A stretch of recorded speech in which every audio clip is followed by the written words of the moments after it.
All right, at this point, you do know that we are talking about stress. We're not talking about the immune system. We will get to the immune system next week. I hope that you had a good time with our little activity there and that you have been able to ride the stress roller coaster and be able to reflect what's happening inside your body. So, to clarify, everything that I had talked about previously in that first two paragraphs in the beginning of the entire lesson was just to prepare you and to get you thinking and to get you believing and living stress. I know you're already stressed. You got this low level stress happening already dealing with the pandemic and whether or not university you're going to live there or you're going to be living at home and money and the fact that you can't see whoever your significant other is and all sorts of things, your prom and your commencement. So there's a lot of stress happening. And even if all this pandemic COVID-19 thing wasn't happening, there'd still be a lot of stress because you're grade 12 students and it's just one of your realities. And it's something that continues throughout life. So one of the ways that it's an excellent way to deal with stress is by understanding what stress is all about. And this lesson will help you explore stress. I'm not going to teach the details of this lesson. Most of this you'll pick up from the PowerPoint, but I am going to talk about the things that are more complex. So I'm going to go over the stress response from the neurochemical and homeostatic explanation. Okay? So as you work your way through the worksheet, you'll notice that there is a number of things I've asked you to do. There is the green, yellow, and purple, the purple being the extreme. We're in June now, so a lot of you, as you get into your motivation, if this had been a normal year, many of you have been struggling to stay focused. And now here we are, removed from school for 3 months, so that I understand where that motivation and focus might not necessarily be up there. So on the plus side, we've covered most of the important learning. But now we get to the really interesting stuff. Stress is fascinating, how it works. How do you use it? Stress inoculation, post-traumatic stress disorder, depression, what's happening inside your brain, mental wellness, all these things deal with stress as a larger concept. So even though you might be lacking motivation in terms of getting the material into your head and what biology is all about, this is the stuff that's real. It goes way beyond our course. And as I said, if you have an understanding of the biology behind stress, then there's a really good chance you might have a better understanding of how to deal with stress as it occurs. Okay? So I encourage you to work through the worksheet. I want to minimize what I'm talking about. I just want to focus on the stuff that you need my help with. But as you go through the activity this week, there's quite a few reflection things where I've sent you to some websites. The first thing I have you doing is reflecting on the activity that we just did. When you read it, was I believable? Did you think that the marks were going down? And how did you feel once you realized that it was all just a sham, that I was just doing it to play with your emotions? Me, right? And then you're going to reflect on that whole process, like what was happening with your stress and the butterflies and the sweat and the really odd feelings happening inside of you. The next thing is a psychologist, Kelly McGonigal. She talks about something very similar. She at least the audience knows that they're being put through this, but she goes through a make-believe situation of how a person can be super stressed and how that stress affects their cognition and their ability to meet the world. So I encourage you to work through that, but it's purple, right? So only if you want to, only for the time, only if you find it interesting. And then what is your reaction to that? And what does the word resilience mean to you? So the green things are what I'm going to teach in detail. The yellows and purples are mostly on the PowerPoint and things for you to explore that are above and beyond. Okay? So once again, for anyone who did undergo like serious stress and you're still not able to focus because you're mad at me for doing whatever I did, I apologize. If we were in class together, I would have done something else that was a little bit different. So it was going to happen, and I think we're now ready to move on. So if you've watched the video, the stress is important. Stress is an evolutionary response for our organism, our body, to be able to react to situations that could be dangerous to ourselves. So if we need to get out of there very quickly, or if we need to prepare ourselves to defend ourselves, or you're frightened and you need to do something, stress is how we react. So stress is not a bad thing, but depending on how long you are affected by the stress, and depending on what the situation is that you are stressed under, there could be some repercussions that are not pleasant. So stress, I want to stress, is not a bad thing necessarily in itself. So what is happening with stress? read through the PowerPoint, read through the lesson. You'll see that there's a number of things that I would like you to look at. So I'm going to focus on stress as a hormonal nervous response. Okay? And for me to talk about that, I'm going to do my typical diagrams. You need to know something about the brain, of course, because there's certain parts of the brain that are involved. Typically, there'll be some kind of environmental trigger, some kind of emotional trauma. There'll be something coming from the outside world. It could be physical stress as well. You could be tired. You could have just finished running. There's going to be something from the outside world that's going to tell your brain that you need to react differently. You can't just be passively sitting there all calm without any energy. You have to be ready to deal with the situation. So your brain takes this information in. The PVN is one of the key portions of your brain responsible for initiating the stress response. But there's other things we've talked about already. The amygdala with emotional, with some of the emotion pieces, the limbic system, the hippocampus with the memory, knowing that this situation is something you need to deal with. The thalamus is the gateway for all the sensory information coming into your brain, and the hypothalamus is the osmoregulatory control center, which also controls the pituitary along with many other things. So these are important parts of your brain that deal with the stress response. A very important organ in the stress response is the adrenal gland. The adrenal gland is deceptive because we often say adrenal gland, but it's really made up of two major portions. There's more than that, but we'll focus on two. It's made up of the cortex, which is endocrine tissue, and the medulla, which is neuroendocrine tissue. So there's some nervous tissue mixed in with endocrine in the medulla, and the cortex is on the outside. So the adrenal glands, you have two of them, both of them are on top of your kidney, and they are a very important organ in the stress response. Okay, so I'm going to diagram how the stress response works. As I said, I'm jumping out of order. So if all you're doing is watching my video lesson, you're going to miss some important information about the definition of stress, what long-term stress and short-term stress and all those sorts of things are. So when we start looking at the stress response, let's start with black here. We have the brain. So there's a number of things happening in the brain. In the past, I've drawn the brain with this, the pituitary thing sticking out here, or I don't know, something like that. And your brain has various parts that are reacting to the environmental stimuli. And then your hypothalamus, it has a nerve that directly innervates, so it leaves the hypothalamus, leaves the brain, and it goes to the adrenal glands. So down here we got the adrenal gland, this triangle shaped kind of thing here. And the adrenal gland I'll do in two colors. So I guess I'll do blue here. And the outside, the black being the cortex, the inside being the medulla. And so this nerve, let me just do this nerve in red here.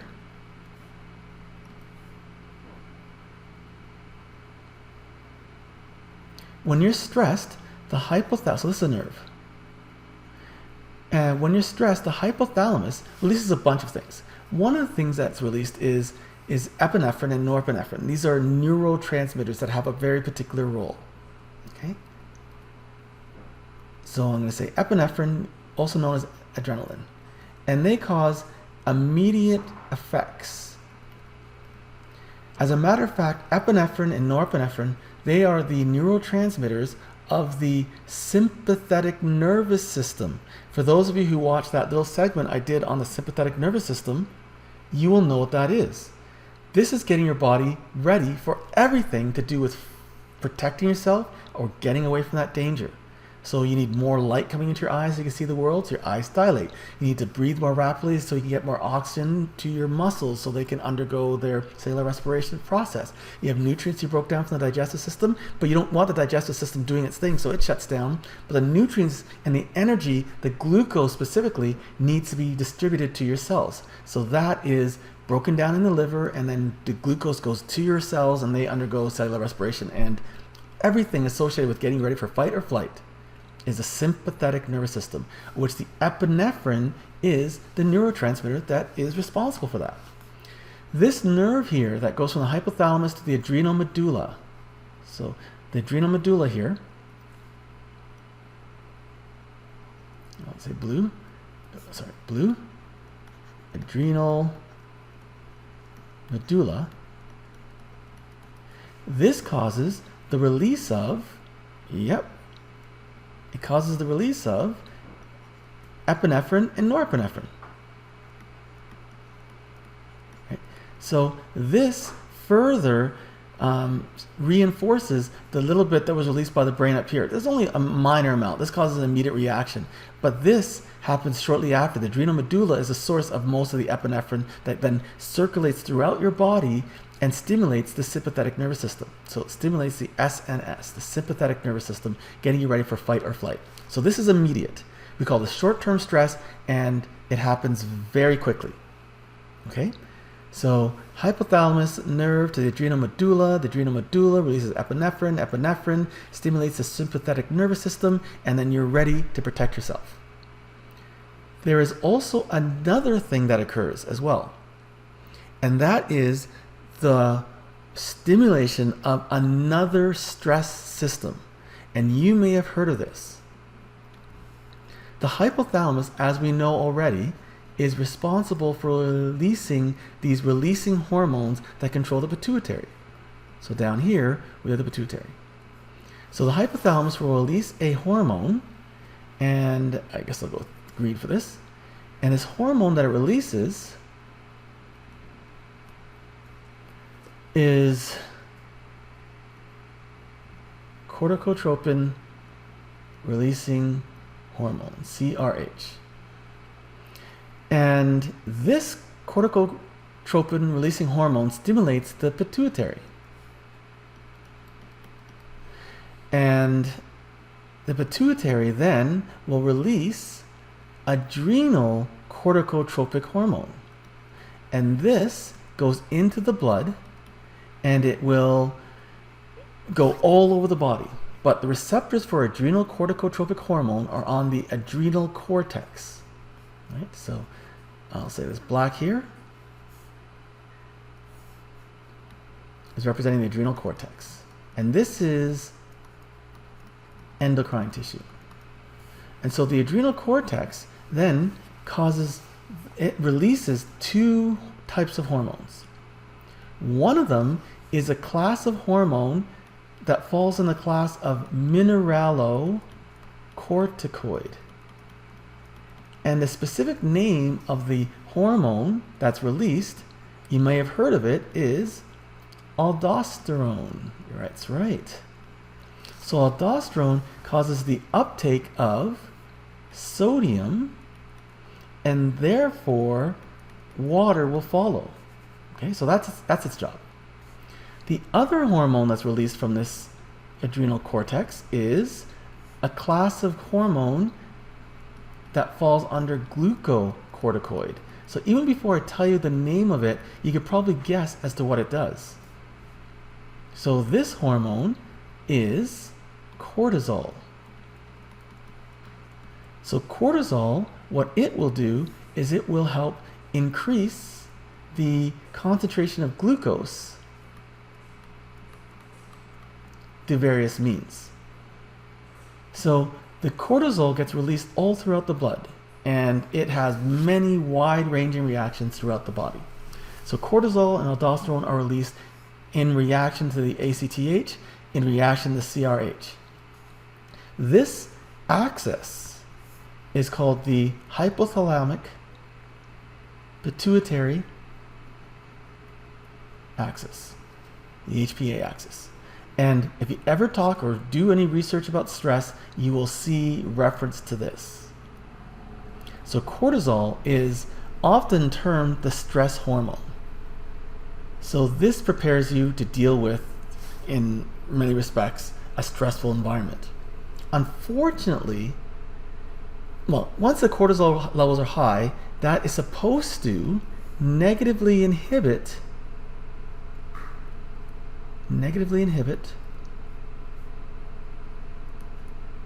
all these pathways. That's what's supposed to happen.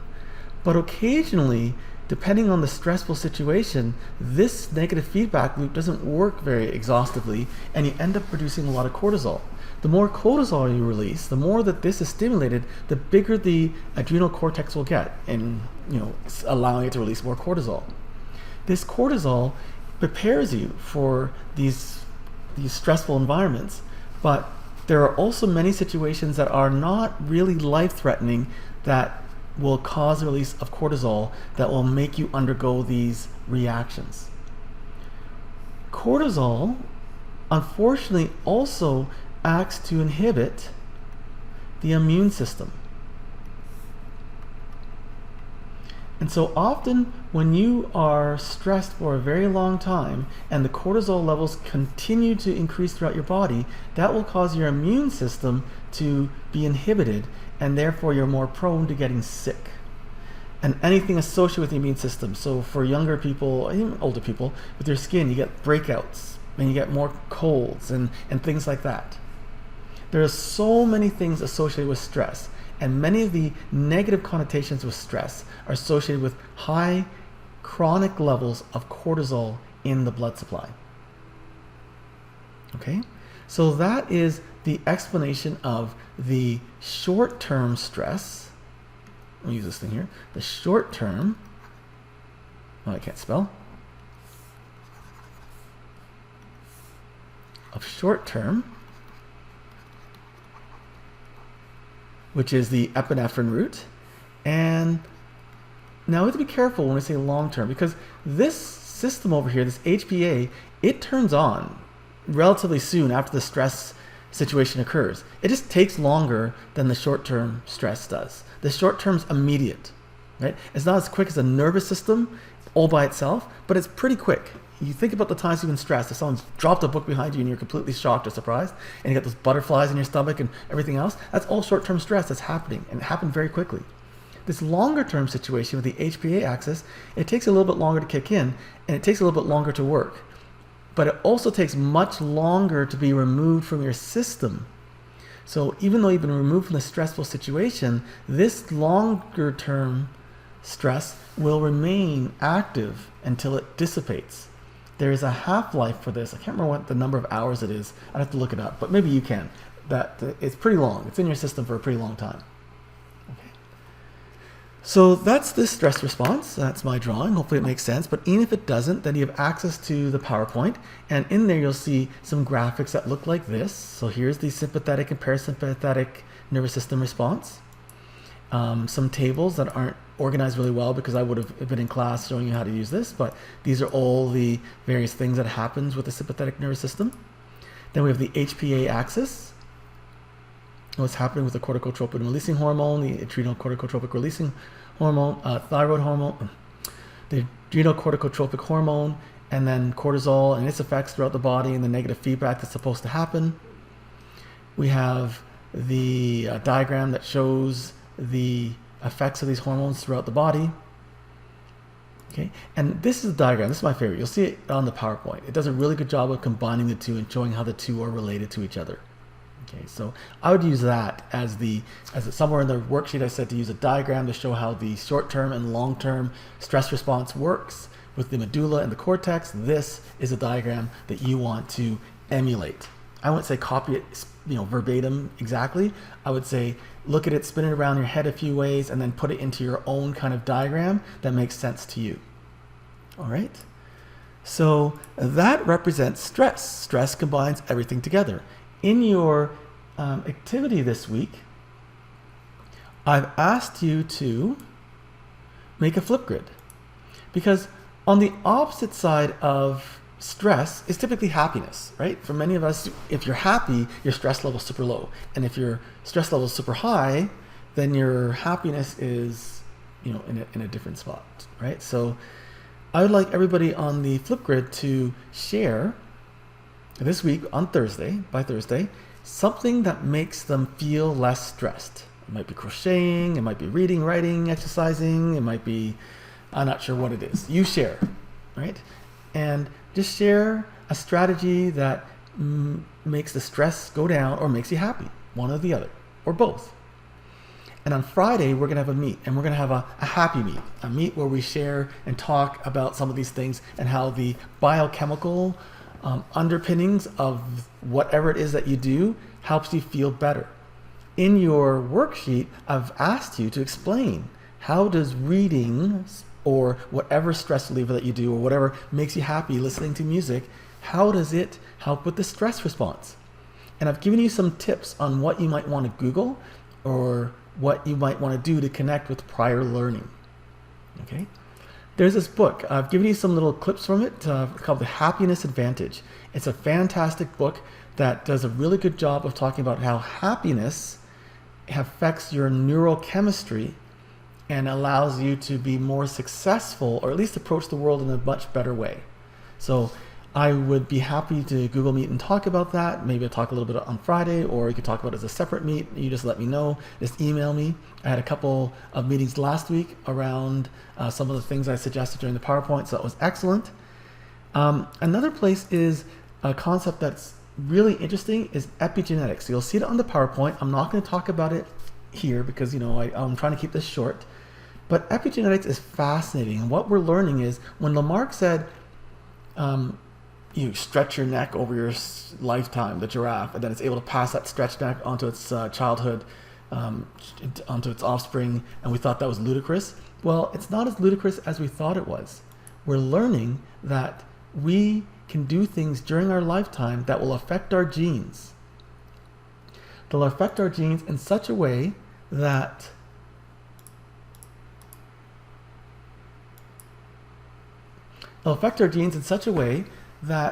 we could pass these modified genes based on our behavior onto our children, onto our offspring. Okay? So epigenetics explores that. What you eat, who you interact with, when you sleep, how you exercise, all, even aging, these all create chemical modifications around the genes that will turn certain genes on or off over time. And then these on or off genes can cause cancers, they can maybe lead to Alzheimer's in our understanding, and they can be passed on. That's what we're learning, right? So an analogy that might help you to further understand what epigenetics is about, as presented in this book called The Epigenetics Revolution. Think of a human lifespan as a very long movie. The cells would be the actors and actresses, the essential units that make up the movie. DNA in turn would be the script, instructions for all participants of the movie to perform their roles. Subsequently, the DNA sequence would be the words on the script, and certain blocks of these words that instruct key actions or events to take place would be the genes. The concept of genetics would be like screenwriting, right? The concept of epigenetics would be the directing. So the interpretation, the script is the same, but the director can choose to or eliminate or tweak certain scenes or dialogues, altering the movie for better or for worse. So this is what epigenetics is about. And stress can change your genes. It can change how your genes are structured. If you go into the biochemistry, here are some of the ways that the genes are biochemically modified. And there have been studies that have shown that through grooming versus through not grooming, so stress or lack of stress in the early development of mice, a mammal, that this changed the way the older mouse stressed or responded to stress. And from this, we're making assertions that early childhood experiences can cause changes to your genes so that when you get older, that you react differently to the world around you. That's what we're learning. Like, this is all brand new. And maybe it's a place that you will end up studying. Okay? So I'm done with stress, and I encourage you to take part in the Flipgrid and share your happiness or your thing that causes you to be less stressed. Read through some of the anecdotes I have on here, and if you have any questions at all, please do ask.